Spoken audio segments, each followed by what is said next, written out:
बिस्मिल्लाहिर्रहमानिर्रहीम। अस्सलाम वालेकुम। मैं सैयद इमरान शफ़क़त आपकी खिदमत में हाज़िर हूँ। ये जो इंटेलेक्चुअल्स की जो बददियानती होती है, पहली बात ये है कि जो बददियान तो वो इंटेलेक्चुअल होता ही नहीं है। लेकिन बहरहाल पाकिस्तान का अलमिया ये है कि यहाँ का जो दानश्वर है वो भी बड़ा करप्ट हो चुका है। पाकिस्तान के एक बड़े मारूफ सहाफ़ी हैं, मैं दो का आपको नाम बताता हूँ। एक का नाम है हसन निसार साहब।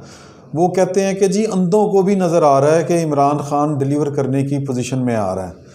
भाई ये अंधे हमें मिला दें जिनको इमरान खान डिलीवर करने की पोजीशन में नज़र आ रहे हैं।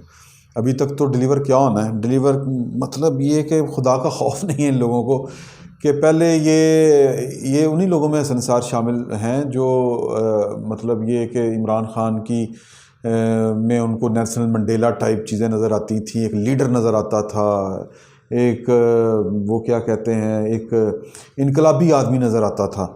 फिर दरमियान में हुआ ये कि इनको इमरान खान में कीड़े नज़र आने शुरू हो गए। फिर एक तस्वीर वायरल हुई कि इमरान खान ने इनको बुला के अपने साथ सोफ़े पे बिठाया, तो उसके बाद इमरान खान साहब इनको फ़रिश्ते नज़र आने शुरू हो गए।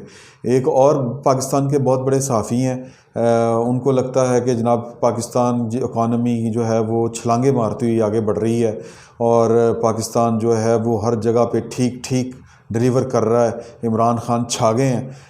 लेकिन जो अदाद-ओ-शुमार हैं वो ये बताते हैं कि पाकिस्तान की जो शरह नमू है वो मनफी में जा रही है। इन सहाफ़ी का नाम है कामरान खान साहब। मतलब ये कि झूठ बोलते हुए भी इनको ज़रा खुदा का खौफ नहीं आता। तो एक और आलिम दीन है, वो आज उनका मैं पढ़ रहा था कहीं पे बयान के जी के जो उस्मान बुज़दार साहब हैं, वो लोगों की भलाई के लिए बड़ा काम कर रहे हैं और बड़े एफिशिएंट हैं। पता नहीं अल्लाह जाने कहाँ के एफिशिएंट हैं। 10 सितंबर को मोटरवे पे एक खातून के साथ ज़्यादती हुई थी, आपको याद होगा। हमारा मसला ये है कि हमारी याददाश्त जो है वो बड़ी जिसको आप कहते हैं ना, क्या कहना चाहिए, महदूद है, या हम मतलब ये कि जल्दी भूल जाते हैं चीज़ों को।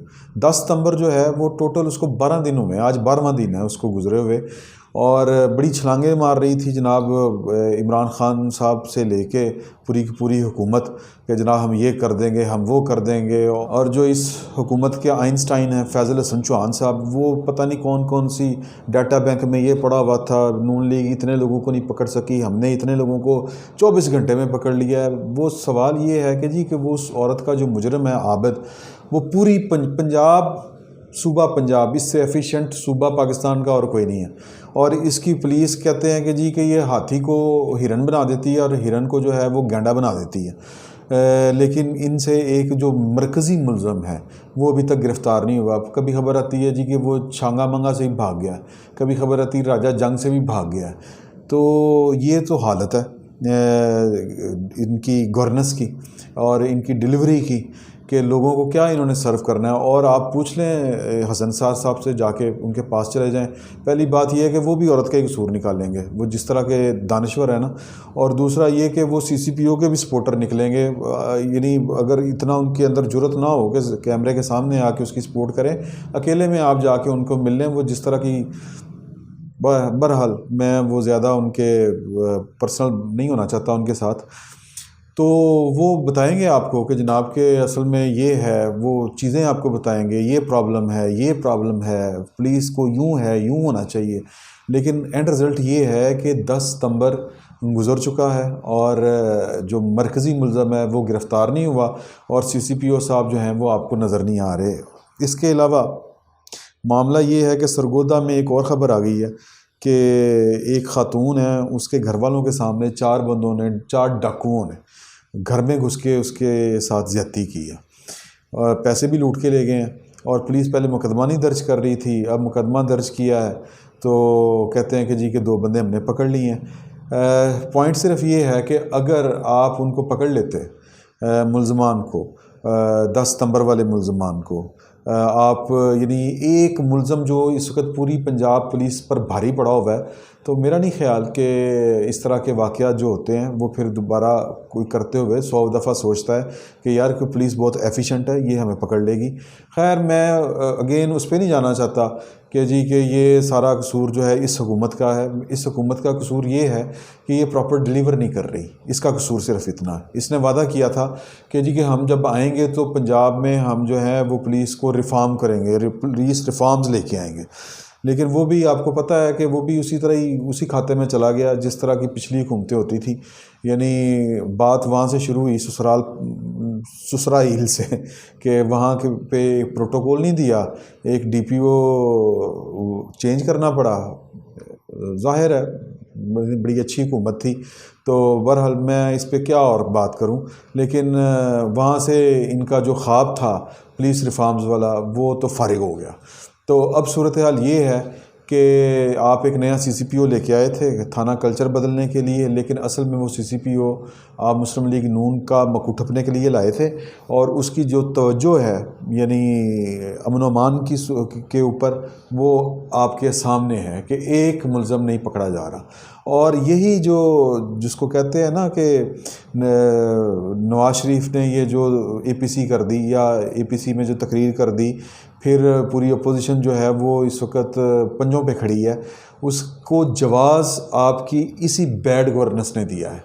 अगर जिस तरह अदारे आपके साथ थे और पूरा 10 साल का प्लान था कि हमने 10 साल में पाकिस्तान को जनाब एक नया पाकिस्तान खड़ा कर देना है, वो खैर आपका इमरान खान साहब का तो नहीं था, वो जनरल बाजवा का डॉक्ट्राइन है, उनका एक विज़न है, वो जो भी था, तो उसका भी बेड़ा गर्क जो है वो इमरान खान साहब की जो है बैड गवर्नेंस ने किया है। बहुत से लोग बड़ी अजीबो गरीब सी बातें करते हैं कि इमरान खान साहब 12 बजे तक तो दस्तयाब नहीं होते, और जब वज़ीर आज़म इस तरह का हो तो फिर जो नीचे काबीना होती है वो भी इतनी ही एफिशिएंट होती है। और पंजाब को तो वो ख़ुद बैठ के यानी कह लें कुछ 400 किलोमीटर के फासले से उसको चलाने की कोशिश कर रहे हैं, इसीलिए वो एक थक्का सा वज़ीर आला लेके बैठे हुए हैं। जो उसको जो कहता है वो कहता है हाँ आप ठीक कह रहे हैं। ये मैं नहीं कह रहा, ये उनके वज़रा कहते हैं कि जी कि जो ब्यूरोक्रेट आके उनको जो कहानी उनके कान में फूंकता है वो उसको कहते हैं हाँ यही ठीक है। लेकिन वो चूँकि चहेते हैं पाकपतन शरीफ वालों के, तो लिहाजा वो तब्दील नहीं हो सकते। और जब तक ऐन वाले के नाम से जो बंदा है और जो पहाड़ों से निकला हुआ बंदा है, रेगिस्तान और पहाड़ों में से, तो वो ये टोटका है ना, मैंने आपको पहले ही बताया हुआ था, पाकपतन से ये फार्मूला आया था।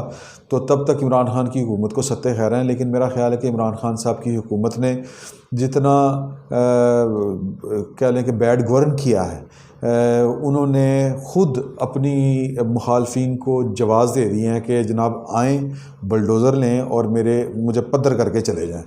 तो ये एक छोटी सी मिसाल थी इस हुकूमत की गवर्नेंस की कि इस हुकूमत की गवर्नेंस एक्चुअली है क्या। और इसी बैड गवर्नेंस की वजह से सिर्फ़ 2 साल के अंदर एक वो 22 साला जिद्दोजहद जो थी वो जिसको कहते हैं ना खूह खाते चली गई है।